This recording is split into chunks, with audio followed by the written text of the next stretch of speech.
Now, I apologize for the length of this section, but I'm trying to emphasize a point. What was taking place in England and Europe that kept what happened in America from happening there? Well, the longest war during this period, the so-called 80 Years' War, or the Dutch War of Independence, took place between 1568 and 1648, the better part of a century. In this war, the Dutch fought the Spanish in order to gain their freedom. The Spanish had imposed Roman Catholicism on the Dutch, many of whom were Calvinists, under the penalty of death through the Spanish Inquisition. That was also, you had the Polish-Swedish Wars, 1600 to 1629. The Dutch-Portuguese War, 1601 to 1663. A lot of these wars overlapped with each other, and some led to the other. The 30 Years' War, 1618 to 1648. Nearly all of Europe was involved in this war, and it resulted in 8 million deaths. The War of the Mantuan Succession, 1628 to 1631.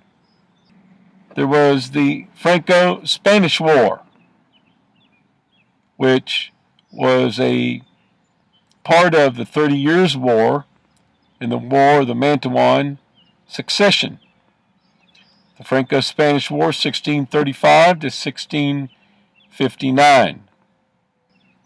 The Piedmontese Civil War, 1639 to 1642. It was a conflict between France and Spain in northern Italy, and had grown out of the Franco-Spanish War. Another Polish-Swedish War, 1655 to 1660. The Portuguese Restoration War, 1668. The nation of England was locked in a civil war from 1642 to 1648, when the Royalists, or the Cavaliers, fought against the supporters of Parliament. It ended with the execution of the King of England. The First Anglo-Dutch War, 1652 to 1654. The War of Devolution, 1672 to 1678, one of the many wars by King Louis XIV of France in an effort to expand the borders of his kingdom. The Second Anglo-Dutch War, 1665 to 1667. The Dutch War, or the Franco-Dutch War, 1672 to 1678. Again, King Louis XIV of France. The Third Anglo-Dutch War, 1672 to 1674. The War of Reunions, 1683 to 1684. This was merely a continuation of the War of Devolution and the Dutch War. The 9 Years' War, 1688 to 1697. This war involved the Grand Alliance, or the League of Augsburg, involving England, Scotland, the Dutch Republic, Sweden, Spain, the Dutch of Savoy, and the Holy Roman Empire, in an effort to stop King Louis XIV of France. King William's War, because it was fought between King William of Orange, or William III, the King of England, and again, Louis XIV, the King of France. The Great Northern War, 1700 to 1721, again involving many of the nations of Europe. The War of the Spanish Succession. It involved a grand alliance again of several of the European nations in order to fight King Louis XIV of France. The War of the Austrian Succession, 1740 to 1748, also known as King George's War, because it involved King George II of England, along with some other European nations. The rivalry between Austria and Prussia for the supremacy of Germany eventually led in 1756 to the 7 Years' War, where Austria, France, Russia, Saxony, Sweden from 1757, and Spain from 1762 were pitted against Prussia, Hanover, and England. The segment of this war, the 7 Years' War, that was fought between the British and the French in the New World of America is known as the French and Indian War, 1754 to 1763. The Treaty of Paris in 1763 brought an end to this conflict and enabled England to acquire all of France's territory in the New World, including all of Canada and a large part of Louisiana, except for the city of New Orleans, which the French gave to Spain. The heavy debt from this war led the King of England to raise the taxes on the 13 colonies, which in turn led to the tensions that broke out into the Revolutionary War. The effect of this seemingly endless series of wars upon the populace and upon Christendom in England and the rest of Europe was briefly mirrored in the 13 colonies in America in the period between the First Great Awakening and the Second Great Awakening, 1760 to 1800. Kenneth Scott Lederer of Yale University writes in his History of Christianity, as we have suggested, the immediate effect of the War for Independence was adverse to Christianity in the United States. The political agitation and the fighting distracted attention from religion, and in some quarters led to a decline in morals.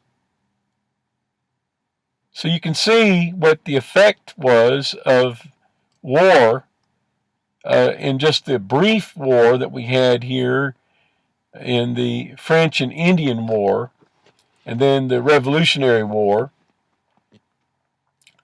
Imagine the effect of this 2 centuries of war that were nearly constant, some wars overlapping with other wars just about everywhere in Europe. That, to me, explains why the Great Awakening did not really take place in Europe, and why it was allowed to take place here then in the United States of America, or in colonial America, the 13 colonies. And it was only this French and Indian War and Revolutionary War that caused a lull to take place in this Great Awakening, so that you have what then eventually was called in 1800 by a lot of historians the Second Great Awakening. The French and Indian War brought about a noticeable decline in religion among the 13 colonies, and this decline got even worse during the Revolutionary War. Most of the effects were felt in the North, so that the religious revival of the Great Awakening never really ceased in the. But there were a couple of other reasons that explain, I think, why the Great Awakening failed to take place in Europe, but did take place here in America. There were two other factors in England and Europe that were also absent in the New World here in America. The greed of a despot, an absolute ruler, dictator, a king with absolute power, and bloodshed on a national scale springing from religious intolerance. Most Americans refused to be ruled by a king, and so they avoided having a despot who thought that he could rule by divine right. It was religious persecution in England and Europe that drove many people to the New World in the first place. So they certainly didn't want it to take place here in America. In England, for example, after the death of her half-brother, King Edward VI, Mary I, who was a Catholic like her mother, Catherine of Aragon, acceded to the throne in 1553 and tried to reverse the Protestant Reformation that was begun by her father, Henry VIII, by ordering the death of hundreds of Protestants, for which she earned the nickname Bloody Mary. In France, there were numerous wars fought between Catholics and Protestants. The Protestants in France were called Huguenots, that resulted in 3 million deaths during the latter half of the 16th century alone, along with terrible atrocities like the St. Bartholomew's Day massacre in Paris on August the 24th, 1572, during which untold thousands were murdered, including defenseless women and children. However, perhaps the single greatest factor that brought about the demise of the First Great Awakening, especially in the North, was the extreme, bizarre behavior of individuals, like James Davenport, whom we will discuss later, that seemed to justify the warnings of the movement's critics. Clyde Manschreck writes, "Wild excesses of groaning, screaming, singing, fainting, writhing, weeping, and rejoicing marked many of the meetings when these converts would show physical signs that they were being saved by God." And Jonathan Edwards describes these events in some detail in his Narrative of Surprising Conversions, 1737. These excesses also brought sharp reactions from the more orthodox quarters.